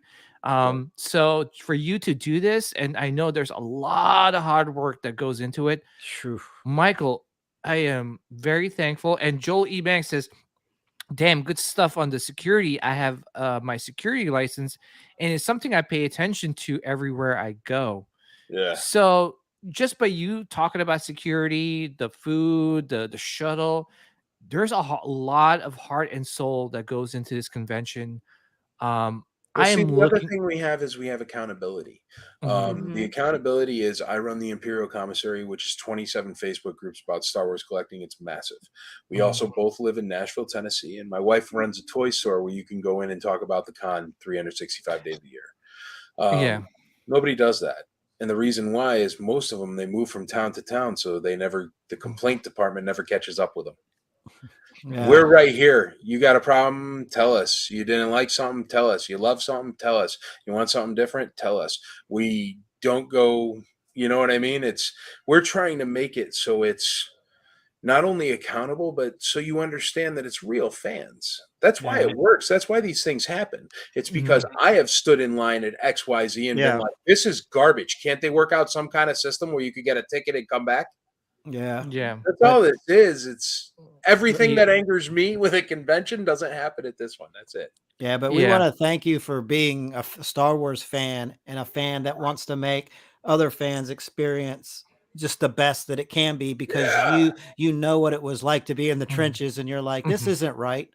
So, thank you from the entire Sithcraft crew and everyone else that's been to ICC. I appreciate Thank you guys, for man. all your time, and it is a lot of effort. I mean, it's nice a full-time folks job. You and talk about it all the time, man. And you guys didn't do podcasts like this. That's what matters. That's what makes it happen. It wouldn't have. It'd be me, a crazy person, being like, "Come on out to a barn in Franklin, Tennessee." It's like those Sunday. Is it Crazy Eddie of conventions? I did a toy commercial for the toy show, the toy store. That was very Crazy Eddie. I was like, Michael out there like box of cash, and I open up a box of cash. And come on down to IC Toys, where we buy any collection, large or small. I had coworkers today who didn't know who Crazy Eddie was, and we were talking about it. So I showed like all his like best, like top 10 best videos on YouTube, where he was wearing like his blue little suit, and he had like the signs, or he had like a pile of bananas thrown on him with the sombrero hat. I love it. Sign me up, man. Yeah, and I was gonna say is that and that's like I said, I want this to be like a tradition, every year, where not only like Nilda, Sean, and a couple. No, I want this where every viewer, listener, Star Wars fan, collectors make this like a meeting ground where we go there and just hang out, talk Star Wars, talk about collecting, and just have fun. Yeah, that's what it's all about. This is why I started this YouTube channel, podcast 5 years ago. Not just because because I want to hang out with people who have the same passion, into Star Wars as much as I do. So. Yeah, so I'm so happy that you made this convention accessible to all of us. I know, like what Sean said, it's a lot of hard work, and I'm really looking forward to next year's con. Hell yeah! And I already May can't be like wow. Yeah, and May can't come soon enough, man. And all I'm gonna do is just give Nilda a hug, give Sean a hug, just meet the people that we talk to on the live streams, and and well, that's wonderful is when you run it, because I do a lot of media. I mean, even for my things, I do a lot of media. So I run into people, and it's so wonderful because you're like, I have talked to you for 2 years every single day. Yeah, and then here you are. Let's go grab a beer, and it is just because you're already best friends. Yeah, it's like you've known them forever. Yeah. Yeah. That's Jeff says I want a hug. We'll give Jeff a hug too. So anyways, Michael, where can they, obviously I'm going to link the link the website. I'm going to link the website in the chat for everybody. Yeah. So you can check out the convention at icnashville.com. You can check it out on Instagram, Twitter, Twitch, blah, blah, blah, blah, blah, blah, and the 8 million other things, TikTok. It's the @ ICCC Nashville. It's ICCC Nashville. And then you can check out the website we did. You can check out the Imperial Commissary by going to imperialcommissary.com. You can find the 27 Facebook groups there. And you could also check out the store. It's on Lebanon Pike in Nashville, Tennessee. Congratulations on the I was going to say, I saw that video. Congratulations, though, by the way. Thank you very much. But that's Andrea, you down there? He's like, come up. Come here and tell them about your store thing. See, the thing is I'm a vintage Star Wars guy. So I don't know what the heck is the difference between a hard-headed Ninja Turtle and a Pokemon. Oh well, Jeff is actually in Tennessee right now, and he goes, "How far is it from downtown?" Oh, Jeff, it's 5 minutes from the airport. Andrea, what's the address to your store, and can you tell them about the store? Here, let me move over here to this so she can sit down. Sorry, 1 second. But she'll tell you all the things. Here's my lovely wife, Andrea. Come here, dear. Tell them about your store thing.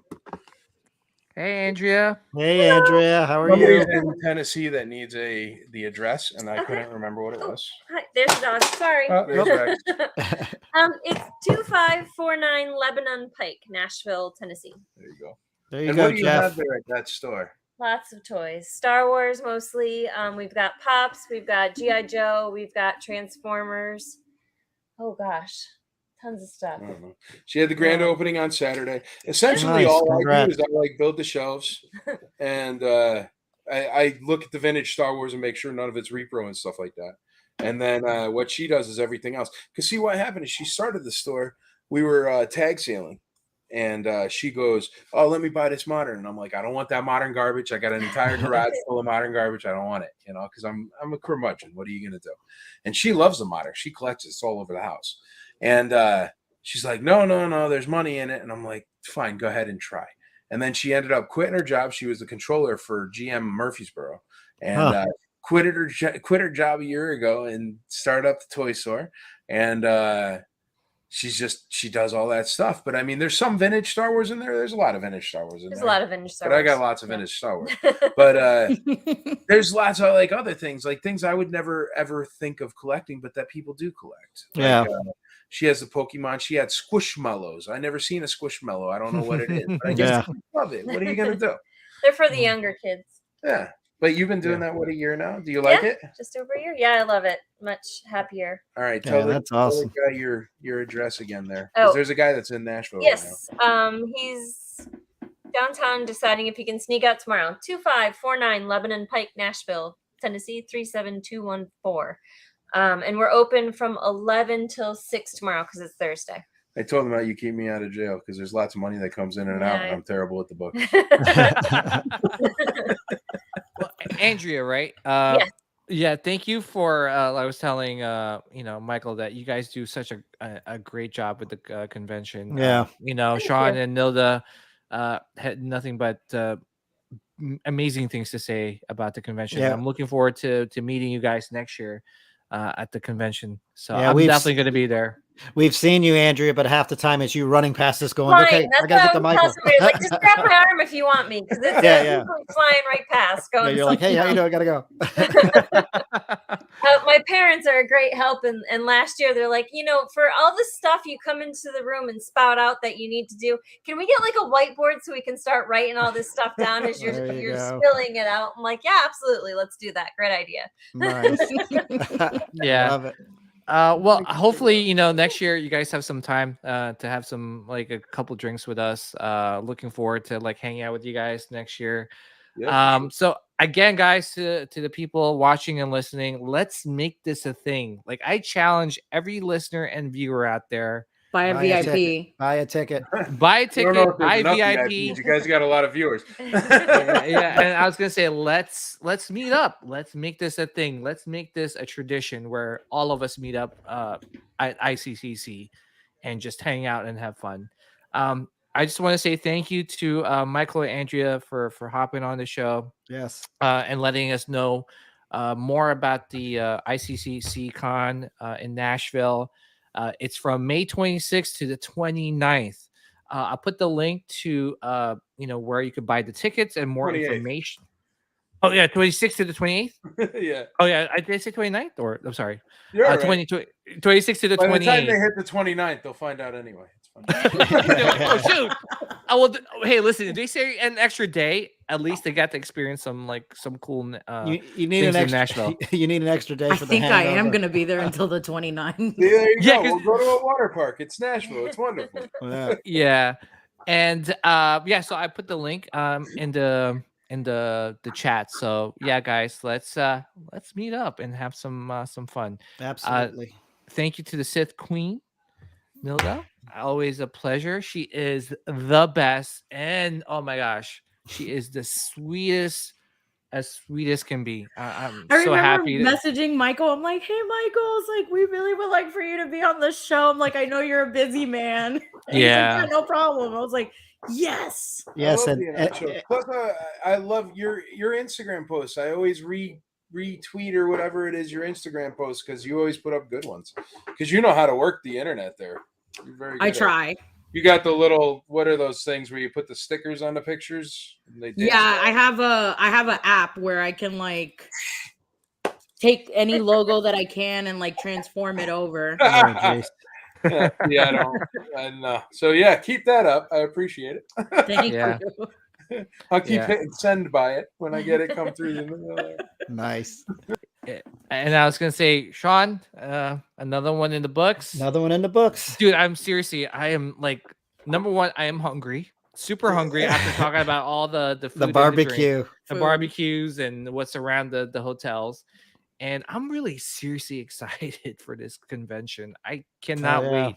I wish May was around the corner. And like I said, May can't come soon enough. So, all right. To everyone listening and watching, thank you guys. And always remember, may the midichlorians be with you guys always and forever. Take care, everyone. Thank you, guys. The dark side of the Force is a pathway to many abilities some consider to be unnatural.